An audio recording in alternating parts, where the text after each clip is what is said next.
What's up, YouTube? Back from the minor hiatus. Anyway, some people are here, again, like I've said, just to teach us lessons. Like you have a bunch of people here that won't learn this lifetime, but their experience will be here to teach us all for all of eternity. And there's no sense in tugging at them, pushing on them, because they're just here to express a lesson. And you may have a person get their brains blown out or die from a heart attack or whatever, and then if you're going down a similar path, yourself will show your body this experience. Like I've had plenty of experiences where when I slip out of this body and I'm with other beings inside a woman having a child, or you've had plenty of dreams where you get killed and then you just wake up, but those are just experiences that yourself is showing you that are on the path.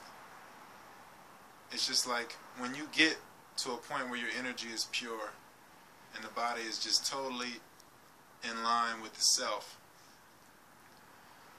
you're manipulating all energies around you. Everything around you, the whole reality is being manipulated.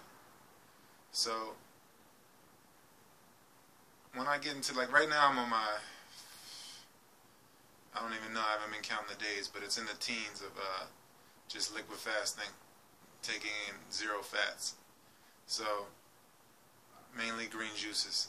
So what we got here, right, is I'm reaching this point where everything is unfolding how I please, because my will is in line with the will of the prime creator, which is the self. Again, your self is everyone's self. We could say the hand is an extension of the body, like the self that is designated towards your body is an extension of the prime self. So once you get in line with that, when the body is aligned with that, your will stretches way beyond this physical presence right now, in this room that you're in or whatever, at the desk or wherever you're doing watching this video. At a subconscious level, this is happening. If you go out and you buy a Jaguar, you're investing your energy into Jaguar. And at a subconscious level, it's much more than just financial investment. The investment goes much deeper than that, because it started out from a thought of even desiring that. Again, the true self is void of desire. The body is what desires. So the only real battle here, I guess, someone could say, is what can we change? What is okay to change in this environment, in this life? But really, all I'm saying is, as far as whatever you're trying to will into existence, you can look at people as conduits. So if your will is aligned with the will of the prime creator, what you see fit to manifest will unfold how you feel. You're not going to get everything you want all the time. You're not going to get 100% of what you want, because there's other bodies of energy and the will of them all creating right now in this existence.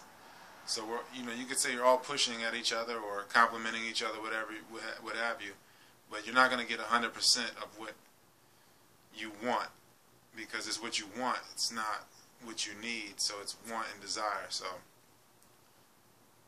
as far as willing things into existence, you're gonna get a good amount of what you want if you are aligned with, if your body is aligned with the life energies. Then you have no choice. If the body's at ease, then the mind is at ease. If the mind is at ease, it's not running rampant. It's not like a pendulum. And the focus and the calm is there. And the blankness can be there. The living in the now without a constant bombardment of thoughts. And people always say, like, meditation, they get impatient about it. But once you get a formula for it, then you have it for life. It's like riding a bike. So there are plenty of experiences here. Once you experience them, you're supposed to just move on from them. But people get stuck in an experience. So it's all there to learn and to teach. So even if a person isn't learning, it's more so you can look at it like that's a piece of them that is imprisoned. In some form or fashion, that person is imprisoned. So since they are imprisoned like that, they are more so selfless. That body of energy is more so selfless. It doesn't have a self. That's how I mean it. It doesn't have a true self in it. It's an open vessel. It's an open body of energy that is continuously being grinded up and eaten. All the energy is being split and divided, chasing goods, chasing different things, instead of being a centered energy with a centered driver. So it's a piece of one whole. So you have all these different bodies that you see around you that are a piece of one whole. Like, that's what people don't understand. Like with this body that I'm in right now, we all feel as though, as far as existence goes, we all feel as though certain things should exist. So with this body I'm in right now, it is just a manifestation of what one of the frequencies or tones or expressions of life that we have all willed into existence, whatever the character may be. So this body itself is a subconscious projection. So again, if we've been split and divided and fragmented, and if you get study Egyptian or Kemetic text about shoot or shit, basically, where that term comes from, about people, the weighing of the heart. Once you're devoured, if you don't balance with the feather of Ma'at or the laws of life of truth, again you're weighing your actions or the way you've lived against yourself, your true self, and yourself decides whether or not you lived a wholesome life. So once you've been divided up in the universe, it just continues a continual cycle until you stop it and bring all the energy back to one portal. Because that's all it is a collision of portals when we meet. That's what quantum physics is, basically. It's just a collision of two bodies of energy, two stars or whatever, portals that collide, and they leave residue with one another. And if it's out of pure love, if it's male-female principle colliding, to freeze that moment in eternity, you have a child out of that moment, out of pure love. Or if it's lust, then the body, all the energy that when they collide, that lust energy is what the body of that baby is made out of, or that love energy, or that if it's false self, if it's all just money, that energy is what that person will be, just dense. They'll just be made out of dense false selfness. If it's pure love, then that person will be a child of love. If it's lust, then that's what they'll be. And it has everything to do with the collision and with the collision, the energy around the collision. So you freeze that moment in time with the child. And when it comes to coming back, if the knowledge of self is taught to the child and taught to the kids, it's almost like a reference point that we all come back to. If I live 140 years and I've taught my kids the knowledge of self, and I die in my sleep and transition, basically if you've had a kid, you've already created the ripple that your kid is having a kid is having a kid. And again, you could look at it like you're your own ancestor. So what we have here is basically just portals to dip through these bodies. So your uncle or whoever is walking with you, these ancestors that are around you, and the less dense layers that may have transitioned on, that you may be bringing back, they help guide you because your body is their body, because they come back through you and you come back through them. So every step we take, we're manipulating the future already at that point. And then we go to sleep or have a dream, and then it may be meeting, like if you collide with someone, create a relationship out of them, it's like going into a portal, and you're already manipulating the future at that point. So you might go to sleep and have a dream of 6 years from now you're meeting this person. so that when 6 years comes, you feel like, you know, you've already met the person, but you already have at a subtle level because it's already been manifesting. So if you have a kid, you've already had your kids. Who are you? So you come back through the kids. Or you can look through your kids. You can look through your kid who is just basically you, your body. So you're just coming back. And that's if the self is maintained. If the self isn't maintained and it's not passed down, if we have a break in the knowledge of self and the knowledge of not self, like if a person is an orphan or a person doesn't know their mother or father, then they can still find out who they are, because the universe will still tell them, and you will still run into the people that are our family. It'll just be more divided and spaced out as the more divided we become.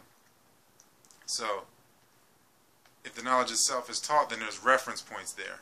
If someone knows themselves, just being around them, you'll get to know yourself. If they know their role and their place in the universe, you will get to know yours. And again, the universe, we were scholars long before colleges. The universe is our first university.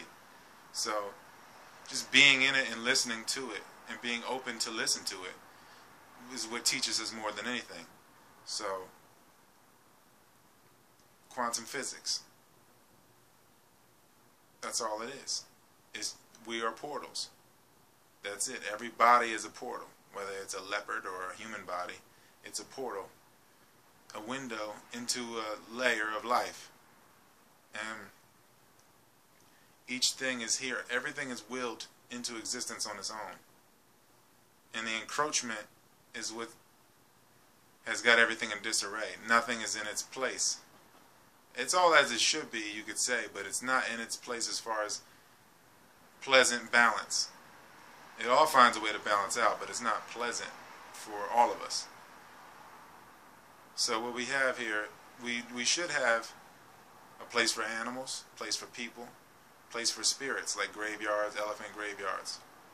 So if we have all that, and they're all in their places, then everything is abiding by its cosmic code. So you don't step into, or you don't reside, because we can cross paths, but you don't reside in an area that is not designated for your cosmic code. You can pass through, but to reside there is a violation biologically. So you have people living too north of an area, or too south, or even in areas where animals once lived. It just happens from displacement of people, whether it's one tribe taking another tribe over or whatever, but it's displacement happening, which has made people, force people to live in an area where there's animals there, and an animal is just they're just trained to convert energy. So they're just going to convert, you look at you as food if you're in an area you shouldn't be in. So that's more so the animalistic nature. That's why, animals just doing what it's supposed to be doing. And it seems like the more people eat animals, the more they behave like animals, like the animal body. So like, we have massive encroachment. So nothing is in its natural order anyway, as far as people, as far as animals, as far as disembodied beings or spirits, whatever you want to call these people, these things, entities. So nothing's really in its natural order, so we can't call it natural or natural state of being right now. All we can say is that it is what it is, and we can just create our own heavenly habitats and represent something that is the true role that we are supposed to be in the universe. All the world is a stage, so you know your role. And if you express that, you'll be a reference point in the sky and on earth.